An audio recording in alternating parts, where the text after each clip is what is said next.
बिस्मिल्लाहिर्रहमानिर्रहीम। अस्सलाम वालेकुम नाज़रीन, आप यूट्यूब चैनल देख रहे हैं। मैं इमरान खान हूँ।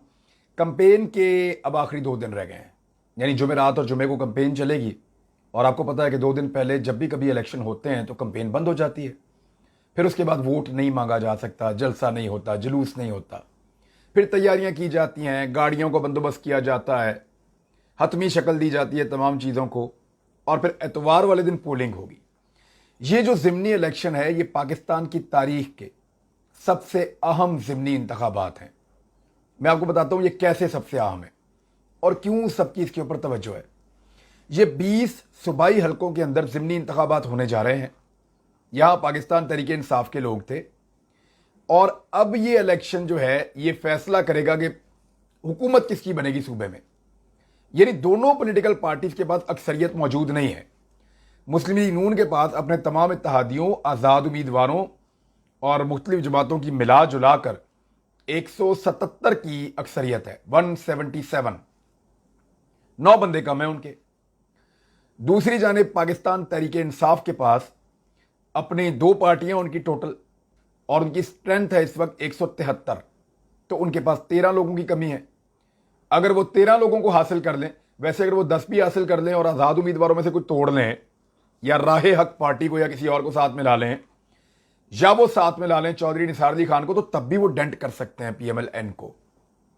लेकिन पीएमएलएन को कम से कम अपने आप को सेफ करने के लिए 12-13 सीटें उनको जीतनी चाहिए, और पीटीआई को भी चाहिए कि वो 12-13 सीटें कम से कम जीतें। तो जो पार्टी भी इतना जीत जाएगी वो हुकूमत बनाने की पोजीशन में आ जाएगी। ये है जी सिंपल। अब जिसकी सूबे में हुकूमत बनेगी वो पाकिस्तान को कंट्रोल करेगा। कैसे करेगा?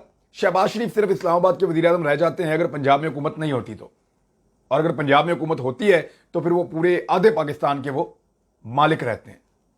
तो शहबाज शरीफ साहब को कमजोर करने के लिए पाकिस्तान तहरीक इंसाफ को हर हाल में ये इंतखाब जीतना पड़ेगा। राणा सनाउल्लाह गैर मौसर हो जाएंगे, क्योंकि पंजाब पुलिस को ही तो इस्तेमाल करके डंडे मारते हैं। गैर मौसर हो जाएंगे, वो सिर्फ इस्लामाबाद के वजीर दाखिला और इस्लामाबाद के वजीर आजम रह जाएंगे। और फिर पंजाब से जब चाहे इमरान खान साहब एक बहुत बड़ा मॉब लेके इस्लामाबाद की तरफ जा सकते हैं, और पंजाब का क्राउड आपको पता है कि हमेशा फैसला कुन होता है। तो इसलिए सबका फोकस पंजाब के ऊपर है। अगर पंजाब बचा लिया शहबाज शरीफ साहब ने, या जो मौजूदा इंपोर्टेड सरकार यहां पे मौजूद है, अगर वो पंजाब को बचाने में कामयाब हो गई तो वो वफाक को बचाने में कामयाब हो गई। और अगर उनके हाथ से पंजाब निकल गया, जो निकलता हुआ दिखाई दे रहा है, अगर निकलता हुआ दिखाई ना दे रहा होता तो क्या इस तरह मारे मारे फिर रहे होते, वुज़रा इस्तीफे दे रहे होते बड़ी तादाद में, बहुत सारे लोगों को जो है पूरी मशीनरी को इस पर लगाया हुआ होता। पुलिस जो है वो कारकुनों की गिरफ्तारी कर रही है, रहनुमाओं की गिरफ्तारी कर रही है, मुकदमे चल रहे हैं, सरकारी वसाइल इस्तेमाल हो रहे हैं, सरकारी अफसरान इस्तेमाल हो रहे हैं, इलेक्शन कमीशन इस्तेमाल हो रहा है। और इलेक्शन कमीशन के इस्तेमाल का एक जो सबसे अहम तरीका है वो ये है कि जो प्रिजाइडिंग ऑफिसर्स हैं या जो स्टाफ है, नॉर्मली वो टीचर्स वगैरह को लिया जाता है, उन सबके साथ पीएमएलएन की मीटिंगें मुबैयना तौर पे पीएमएलएन के जो लीडर्स हैं उनकी मीटिंगें उनके साथ करवाई जा रही हैं। और ये पीटीआई ने इल्जाम लगाया कि ये धांधली का एक पूरा तरीकाकार है, और उन सबको काबू किया जा रहा है कि आप हमारे हक के अंदर इस इंतखाब के नताइज को तब्दील करें। लेकिन पीटीआई ने अपनी प्लानिंग की हुई है। वो हर पोलिंग स्टेशन के ऊपर अपने बंदे खड़े करने का इरादा रखते हैं, और ये झुरलू अगर फेरना है तो ये 21वीं सदी है। इसमें जो है वो एंड्रॉयड टेलीफोन्स हैं, मोबाइल टेलीफोन्स हैं। 1 मिनट में सब बंदे वीडियो बनाते हैं, खवातीन वीडियो बनाती हैं। तो जो विजिलेंट रहेगा, जो नजर रखेगा, उसके जीतने के इम्कानात ज्यादा होंगे। अगर तो धांधली होती है तो पीएमएलएन जीत सकती है, और अगर धांधली नहीं होती तो पीएमएलएन नहीं जीत सकती। उसकी रीजन यह है कि जलसों ने बहुत बड़ा फर्क डाल दिया है। रजीम चेंज ऑपरेशन के नतीजे में जो हुकूमत बनी है, अगर उस हुकूमत को कायम रखना है तो पंजाब में हर हाल में हमजा शहबाज को जितवाना पड़ेगा, उसके बगैर गुजारा नहीं है। यह मैं आपको बिल्कुल सिंपल, मैंने सारी सिचुएशन आपके सामने रख दी है। साबिक वज़ीर आज़म इमरान खान साहब ने आज फिर जलसे किए हैं। खास तौर पे जो उनका जलसा 18 हज़ारी का है, वो एक बहुत बड़ा जलसा था, बहुत तगड़ा जलसा था। ये छोटे छोटे इलाके हैं, यहां पे 3-3, 4-4 लाख की आबादी है, बहुत थोड़ी थोड़ी यहां पे आबादियां हैं। इतनी आबादियों के बावजूद इतने इतने बड़े जलसे करना, जितने बड़े जलसे पंजाब के बड़े शहरों में नहीं हो सकते। यानी फैसलाबाद, सियालकोट, लाहौर और मुल्तान के जलसे तो सुना बहुत बड़े हो जाते हैं, लेकिन अगर उस लेवल के जलसे मुजफ्फरगढ़ में हो जाएं, झंग में हो जाएं, उस लेवल के जलसे चीचावतनी में हो जाएं, या उस लेवल के जलसे जो हैं वो बाकी शहरों के अंदर होना शुरू हो जाएं, तो इसका मतलब यह है कि इमरान खान साहब का बयानिया बिक रहा है। तमाम का तमाम मीडिया और उनके सर्वे ये बता रहे हैं कि पाकिस्तान तहरीक इंसाफ जीत रही है। हालांकि मीडिया को बहुत इन्वेस्ट किया ये इंपोर्टेड सरकार ने, बहुत पैसा डाला मीडिया के अंदर, लेकिन इसके बावजूद मीडिया दो नंबरी भी हम एक हद तक ही कर सकते हैं ना। हम इतना ही कर सकते हैं कि यार वो बहुत मुश्किल से जीत रहा है। ये नहीं कर सकते कि 80 और 20 के फर्क को हम 60 और 40 तो कर सकते हैं, लेकिन उसको हम ये नहीं कर सकते कि वो 50-50 है, या उल्टा हम उसको 80 और 20 कर दें। ये नहीं हम कर सकते, बिल्कुल हर चीज को उल्टा नहीं सकते। मीडिया कितनी भी दो नंबरी कर ले, फिर भी उसको हकायक के करीब रहना पड़ता है। और हकायक के करीब यह है कि जितने टीवी चैनल्स या जितने मीडिया के लोग बात कर रहे हैं, वो सब ये कह रहे हैं, चाहे उनका ताल्लुक किसी से भी है, कि जनाब नजर आ रहा है कि पीएमएलएन या लोटे ये इलेक्शन हार रहे हैं। अब मैं आपको सीटों की इस वक्त सिचुएशन बताता हूं जिनको मैंने आज चेक किया है। लाहौर में पीएमएलएन अगर बहुत मार्का मारेगी तो 2 सीटें जीतेगी, लेकिन ज्यादा इम्कान यह है कि लाहौर से 3 सीटें स्टेट अवे पाकिस्तान तहरीक इंसाफ जीत जाएगी। शेखुपुरा वाली सीट जो है वो पीएमएलएन हार चुकी है बहुत बुरी तरह। फैसलाबाद वाली सीट के ऊपर पीटीआई फेवरेट है, रावलपिंडी वाली सीट के ऊपर पीटीआई फेवरेट है, और आज की इतला के मुताबिक चीचावतनी का जो सर्वे आया है वहां पे भी पाकिस्तान तहरीक इंसाफ फेवरेट है। जंग के अंदर 2 में से 1 सीट पे फेवरेट है, और जो बुखारी साहब हैं उनकी अहलिया अपनी सीट हार रही हैं, और वहां पे भी पाकिस्तान तहरीक इंसाफ फेवरेट है। जबकि मुल्तान में कांटे का मुकाबला है, शाह महमूद कुरैशी के बेटे का, वहां पीएमएलएन भी जीत सकती है और शाह महमूद कुरैशी भी जीत सकते हैं, जो इलेक्शन डे को ज्यादा अच्छा मैनेज कर लेगा। लोधरा के अंदर पाकिस्तान तहरीक इंसाफ की ताकत आपने देख ली है, साहिवाल में पीएमएलएन जो है वो तगड़ी है। तो हमने जो आज कैलकुलेशन की है, तो अब भी पीएमएलएन 3 या 4 सीटों के ऊपर ज्यादा ताकतवर महसूस हो रही है। 3 या 4 सीटों के ऊपर सख्त मुकाबला भी है, लेकिन 12-13 सीटें तो स्टेट वे पाकिस्तान तहरीक इंसाफ जीत रही है इस वक्त तक के लिए। और अगर इतनी सीटें वो जीत जाती है और इनको सिक्योर कर लेते हैं और इसको कामयाबी में कन्वर्ट करने में कामयाब हो जाते हैं, तो फिर गेम खत्म, इंपोर्टेड सरकार की गेम खत्म, उनको घर जाना पड़ जाएगा। यह है जी सूरत हाल। लेकिन इस सूरत हाल में एक और खबर आई है, और बड़ी खबर है। वो खबर यह है कि एफआईए के director cyber crime Humayun Bashir Tarar को अचानक तब्दील कर दिया गया है। और यह सब कुछ उस वक्त हो रहा है जिस वक्त इलेक्शन कमीशन ऑफ पाकिस्तान ने मना किया था कि आप तकररियां और तबादले ना करें। बहुत सारी चीजें ऐसी की जा रही हैं। पेट्रोल की कीमतें कम करने का फैसला किया गया, उस पर पहले बात कर लेते हैं। जो समरी गई है वो ये है कि 18 रुपए पेट्रोल कम किया जाएगा फी लीटर, और कुछ 33 रुपए जो है वो डीजल की कीमत कम की जाएगी फी लीटर। मेरे ख्याल में इससे थोड़ा ज्यादा करेंगे, ताकि शहबाज शरीफ साहब को यह कहने में अच्छा लगे, देखें जी समरी तो 18 रुपए की आई थी, लेकिन मैंने अपने पाकिस्तानियों के लिए 25 रुपए का रिलीफ दिया है। इस किस्म का जुमला आएगा। देखें जी डीजल की समरी तो, हालांकि जो करना चाहिए, अगर इमरान खान के दौर के साथ इनका मुवाजना आपने करना है, अगर आपने मुवाजना करना है कि इमरान खान के दौर में पेट्रोल कितने का आलमी मंडी में था और इमरान खान पाकिस्तान में कितने रुपए लीटर दे रहा था, अगर वैसा आपने मुवाजना करना है तो उसके एन मुताबिक मैंने फॉर्मूला निकाला है।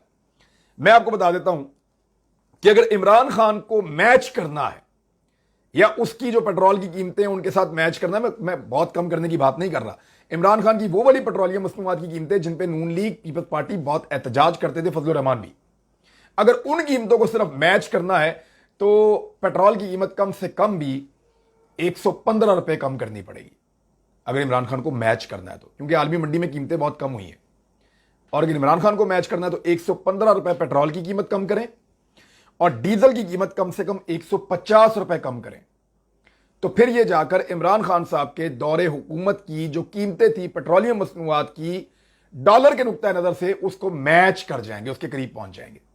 लेकिन ऐसा नहीं ये कर रहे, ये चंद रुपए जो है वो कम कर रहे हैं, और फिर थोड़े दिनों के अंदर अंदर 5-10 दिन के अंदर आप देखेंगे लेवी के नाम के ऊपर, सेल्स टैक्स के नाम के ऊपर और दीगर चीजों के नाम के ऊपर ये एकदम बढ़ा देंगे, क्योंकि आईएमएफ को इसके ऊपर सख्त एतराजात होंगे। और फिर ये बहाना तो इनका लग जाता है कि मुश्किल फैसले हमें करने पड़ेंगे। पहले ये जरा अच्छा फैसला कर लिया, थोड़े दिन के अंदर मुश्किल फैसला आएगा और पेट्रोलियम मसनूआत की कीमतें दोबारा से बढ़ जाएंगी। ये होगा और आप होता हुआ देखेंगे। इमरान खान साहब ने आज दोबारा जब तकरीर की 18 में और दीगर जगहों पे, तो उन्होंने एक बात की बड़ी मजेदार, और दोबारा वो ये बात कर रहे हैं। मैं वो बात आपको पढ़ के सुना देता हूं एग्जैक्टली, जो पाकिस्तान तहरीक इंसाफ ने इसको शेयर भी किया। हमारा मुकाबला नून लीग और इलेक्शन कमिश्नर से भी है, जो मरियम और हमजा से खुफिया मुलाकातें करता है, और लाहौर में बैठे एक मिस्टर एक्स ने मिस्टर वाई को मुल्तान भेजा है कि हर हाल में नून लीग के चोरों को जितवाना है। यह चेयरमैन इमरान खान ने बात की है पाकिस्तान तहरीक इंसाफ के, और वो अब बहुत खुलकर बात कर रहे हैं। अगर तो धांधली होती है तो कोई फर्क नहीं पड़ेगा, लेकिन अगर धांधला होता है तो पीटीआई हार जाएगी। और धांधला होने की सूरत में इमरान खान साहब मेरे ख्याल में फिर बताने पर मजबूर होंगे कि मिस्टर एक्स वो किसको कहते हैं, मिस्टर वाई वो किसको कहते हैं, और बहुत सारी ऐसी चीजें जो वो कहते रहे कि मैं नहीं कहना चाहता। तो शायद जब ज्यादा दीवार के साथ लगें तो उनको कहना पड़ जाए, बहुत मुमकिन है उन्हें कहना पड़ जाए। शेख रशीद अहमद जो है उनको भी दीवार के साथ लगाया गया, एंटी करप्शन ने उनको तलब कर दिया है। मेरे ख्याल में कोई करप्शन का केस होगा, अच्छी बात है, तलब किया जाना चाहिए अगर तो उन्होंने करप्शन की है तो। लेकिन यह बज़ाहिर इसलिए दिखाई दे रहा है कि उनको मना किया गया था ताकतवर लोगों की जानिब से कि आपने कंपेन में हिस्सा नहीं लेना पाकिस्तान तहरीक इंसाफ के उम्मीदवारों की। लेकिन शेख रशीद अहमद साहब ने कंपेन में हिस्सा लिया, वो लाहौर आए, और उसके बाद उनको इस सिचुएशन का सामना करना पड़ रहा है। पाकिस्तान तहरीक इंसाफ के खैबर पख्तूनख्वा से हों या साबिक वुज़रा हों या फैसल वाडा हों या बाकी लोग हों, वो सारे के सारे इलेक्शन की कंपेन में उतर चुके हैं। यानी अली मोहम्मद खान, कासिम सूरी, मुराद सईद, इस सारे लोग जो हैं वो अब यहां मौजूद हैं। शेख रशीद, बाकी लोग भी, फैसल वाडा, ये सब अब कंपेन के अंदर उतर गए हैं, और ये जो मकामी लीडर्स हैं उनके साथ मिलकर कंपेन चला रहे हैं। इसका बहुत इंपैक्ट आ रहा है, और वो इंपैक्ट इतना खौफनाक है कि उसकी वजह से पीएमएलएन की रातों की नींदें हराम हो गई हैं, क्योंकि ये हुकूमत गई तो सारी हुकूमत गई। सूरत यहां तक पहुंच गई है कि हमजा शहबाज साहब ने इस ख्वाहिश का इजहार किया है कि मेरा बस चलता, मुझे इजाजत मिलती तो मैं इस्तीफा देकर खुद इलेक्शन में उतर जाता। ये एक एतराफ है कि उनकी सिचुएशन उतनी अच्छी नहीं है इस वक्त यहां पे इलेक्शन कंपेन में। मरियम नवाज साहिबा की इलेक्शन कंपेन इतनी इफेक्टिव नहीं है। इससे पहले उन्होंने एक इलेक्शन कंपेन चलाई थी कश्मीर की, वहां पे पीएमएलएन को इबरतनाक शिकस्त हुई थी, पीपल्स पार्टी आगे निकल रही थी। फिर उन्होंने एक कंपेन चलाई गिलगित बल्तिस्तान के इलेक्शन की, वहां पे भी इबरतनाक शिकस्त हुई पीएमएलएन को, और हुकूमत उनकी नहीं बन सकी और पाकिस्तान तहरीक इंसाफ जीत गई और पीपल्स पार्टी ने अच्छा परफॉर्म किया। और अब मरियम नवाज एक और कंपेन चला रही हैं। तो दो नाकाम कंपेन्स के बाद इस तीसरी कंपेन में वो कैसे कामयाब होंगी, इसकी कोई गारंटी मौजूद नहीं है। एफआईए के अलावा शहबाज शरीफ साहब ने नैब के अंदर भी जो है वो ट्रांसफर और तबादले वगैरह कर दिए हैं। किन लोगों को ट्रांसफर किया है, तबादले किए हैं, यानी इनकी हुकूमत है।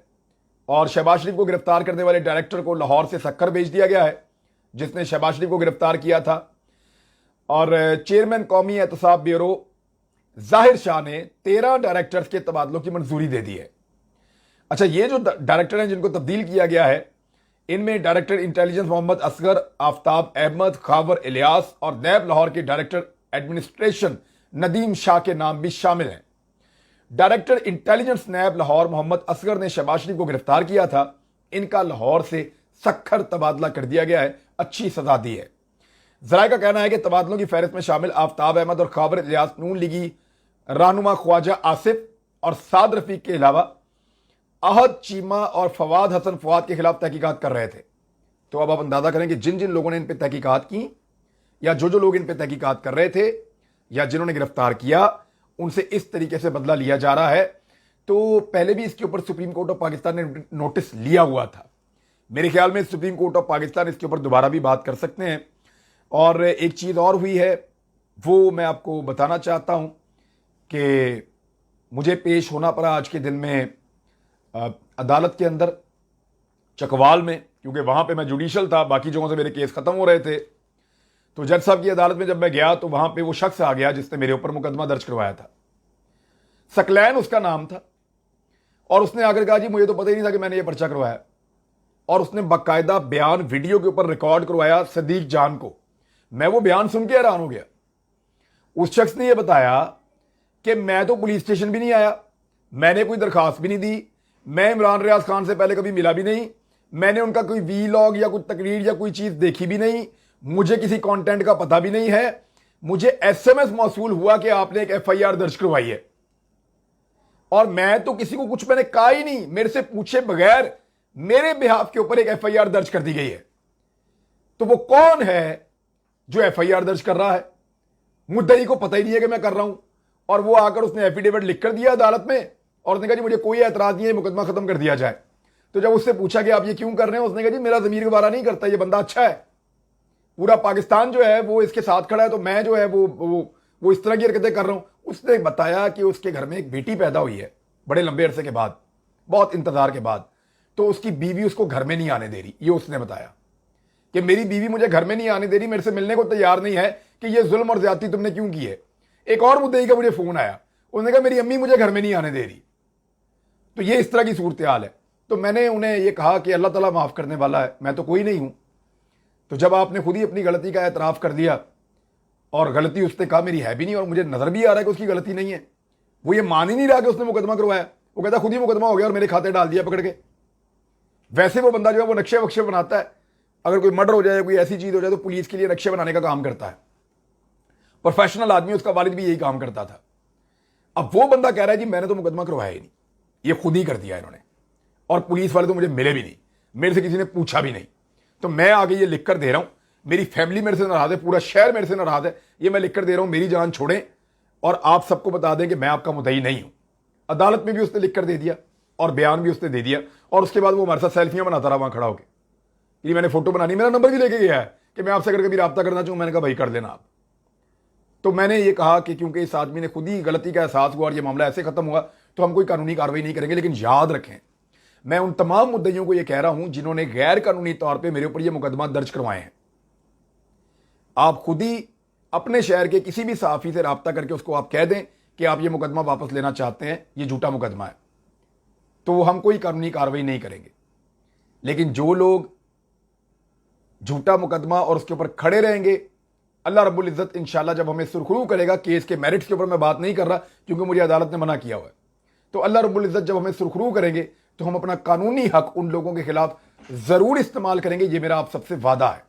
अब तक के लिए इतने, अपना ख्याल रखिएगा, अपने इस चैनल का भी। अल्लाह हाफिज।